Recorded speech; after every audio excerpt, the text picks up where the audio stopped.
बेयो जाबाय सानसेयारि बड'सा खौरांलाइनि दिनैनि थामहिनबा 15 डिसेम्बरनि बिसान।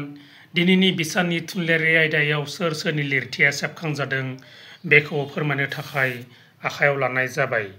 गिबियावनो बयनिसिमबो आंनि फारसेथिंजायनिफ्रायबो गुरैयै खावलायहरनायदि सानसेयारि बड'सा खौरांलाइयाव अराय नोंथांनि बेसेन बह्रा लिरथिखौ दैथायहरबाय था, लोगोसेनो अनसायलांबाय था। बाक्सानि रैदोम बर'नि खन्थाइनि बिथुन खालामनो नांगौ।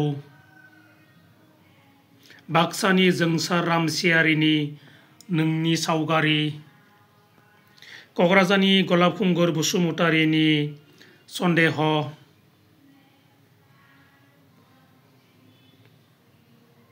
क'क्राझारनि मिथिसार बसुमतारिनि बर' सिख्ला,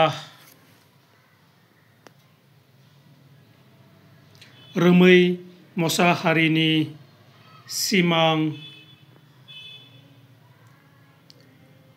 पबित्र बसुमतारिनि महर बोगोरि आरो क'क्राझारनि गलापखुंगुर बसुमतारिनि गाज्रि मोजाङाव आं खन्थाइया सेबखांजादों आरो बबिता गयारिनि जारिमिन सुंद' सल'आबो सेबखांजादों।